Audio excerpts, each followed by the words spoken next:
Welcome to another Adventures with Bill fishing video, and today we're going for largemouth bass. Specifically, I'm going to be practicing skipping a worm, artificial worm on a spinning rod, and we're going after big largemouth bass in one of my local lakes here. So stay tuned and we'll have an adventure. It's late August and it's really been hot lately. Temperatures in the 90 degrees. In fact, the water temperature is up to 85 degrees. And so I assumed that the bass would be deep in the colder water, but they're not. They are stacked up right against the shoreline. I'm fishing out of my little plastic pond prowler boat, 10 feet long, and it's perfect for these small lakes. I'll be doing a video on how I've outfitted it and why I sold my kayak and moved to the pond prowler. Basically, it's just so much more stable when I stand up.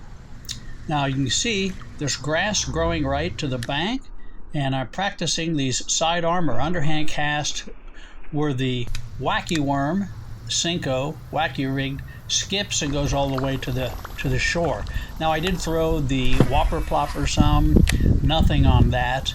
Also threw a chatterbait, which I usually have success with, but I only caught one bass on the chatterbait. For whatever reason, again, you can see the grass and the overhanging trees.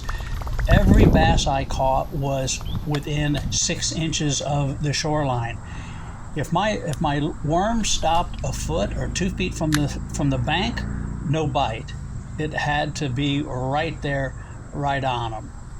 As I said, I'm practicing this particular spot. I had already fished, but from the other direction, looking this way, you see that dark hole in there, kind of an undercut bank. I decided to shoot it from this angle, skip the worm back in there, and we'll see if there's a fish living there waiting for the lure. Perfection.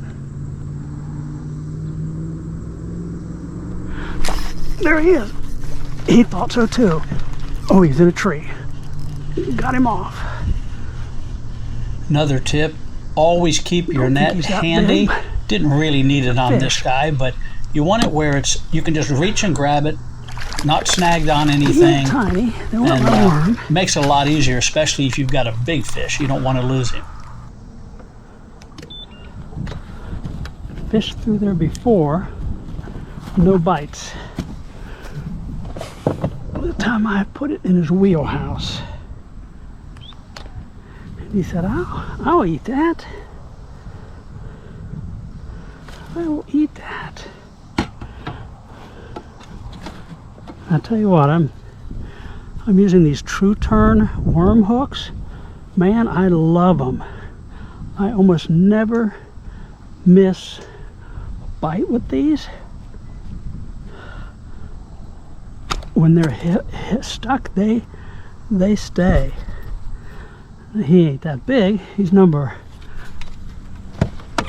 3 on the day. We ain't gonna weigh him. Little 13-incher.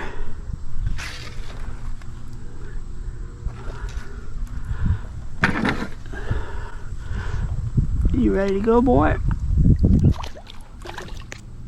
Ready to go. Thanks for playing.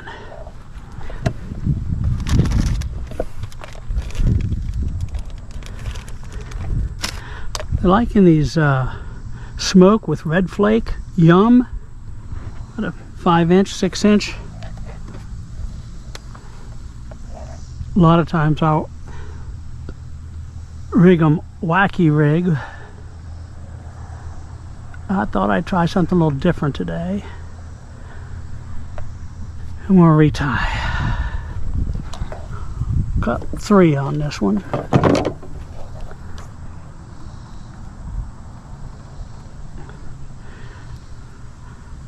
Trying this new Berkeley fire line for the first time today. 8-pound test. Super thin. Like about a 3-pound line thickness. And they say to tie a Palomar knot on it. I guess like braid or fluoro.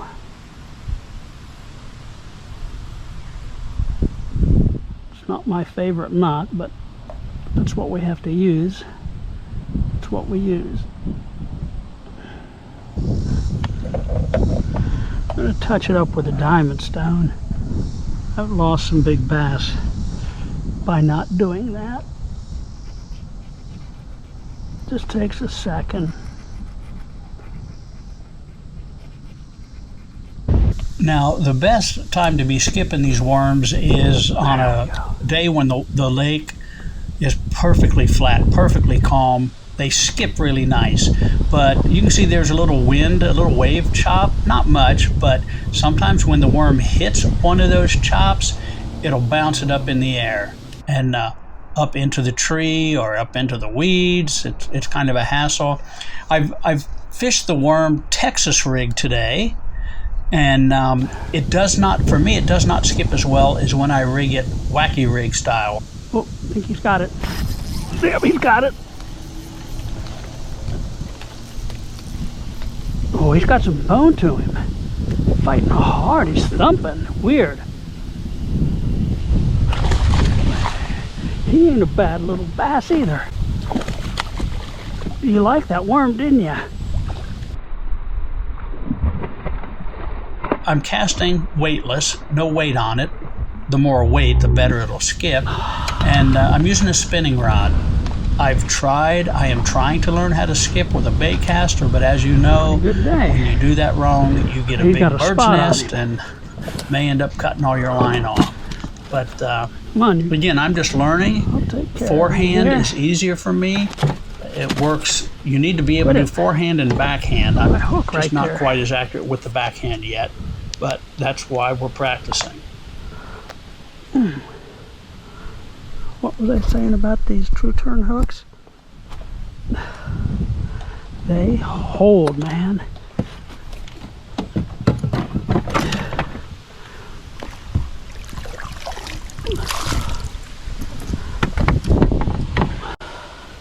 He ain't that big. He's got a nice spot. He's over 16. Get a weight on him just for fun.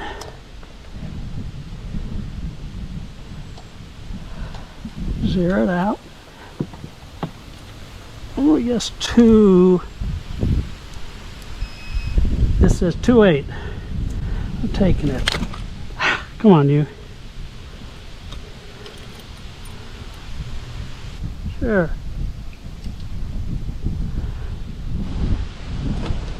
You ready to swim away? Huh? I think you're ready.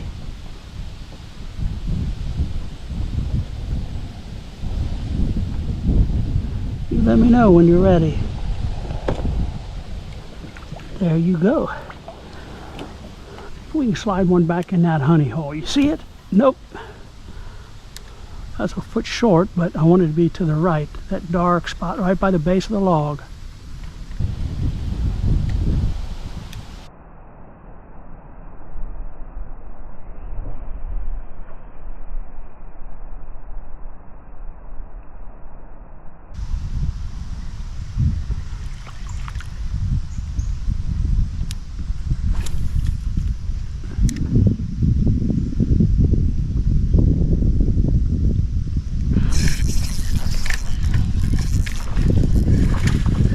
The log.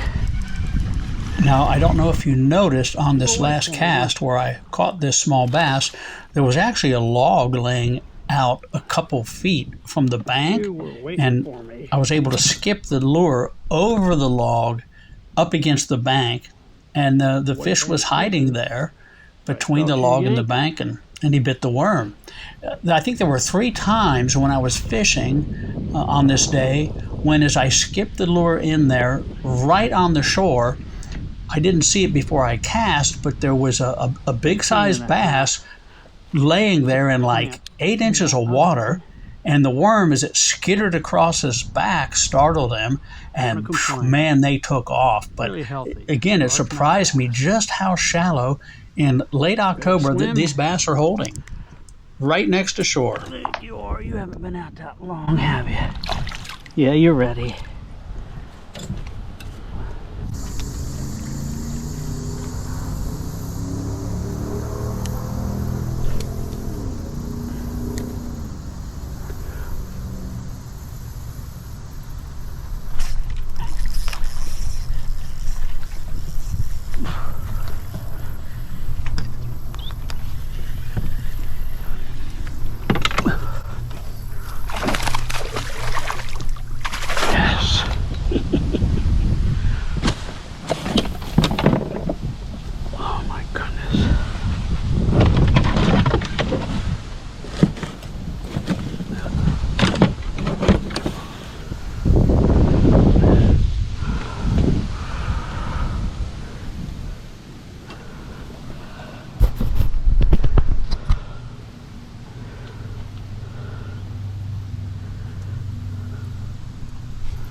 A lot of times if I've caught a fish and the water's hot and I've taken a little time to weigh him and measure him, take pictures, in between each of those steps, I'll put him back in the net, lower it in the water so that it can breathe and stay fresh.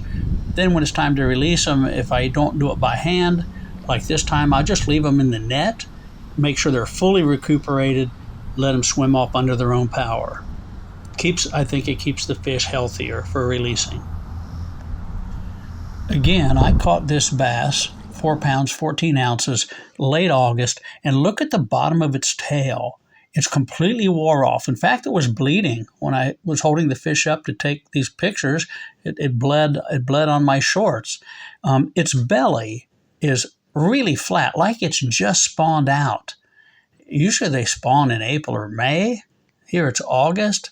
I asked some guys, some say that sometimes they miss that first cycle and end up spawning later.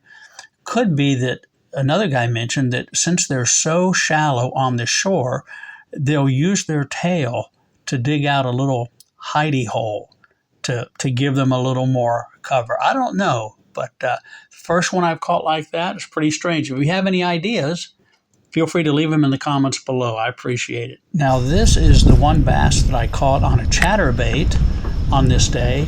And if you notice, my cast again went right up into the weeds, right on the edge, and that's where he hit it. Really shallow.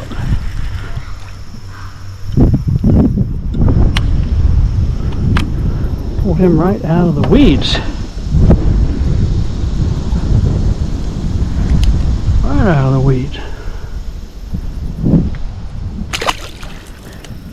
Now, I was just using a Wacky worm and a chatterbait today, but I do make my own custom hand-painted fishing lures, crankbaits, jerk baits, big glide baits. If you're interested in getting any of those, go over on the Facebook page, Rillo Custom Creations. You'll see a variety of lures that I paint and sell, and feel free to reach out and let me know. If you see something, if you don't see something that you'd like, let me know. I can paint up anything. So we're going to catch one more bass here before we end the video. And if you like this video, I'd appreciate it if you'd hit the like button down below. That helps my channel. Also, if you want to subscribe, that way you'll be notified whenever a new video comes out. Doesn't cost anything. It's free, but again, it helps my channel. So hey, appreciate you watching today. Hope you have enjoyed it. Have a great day, and God bless you.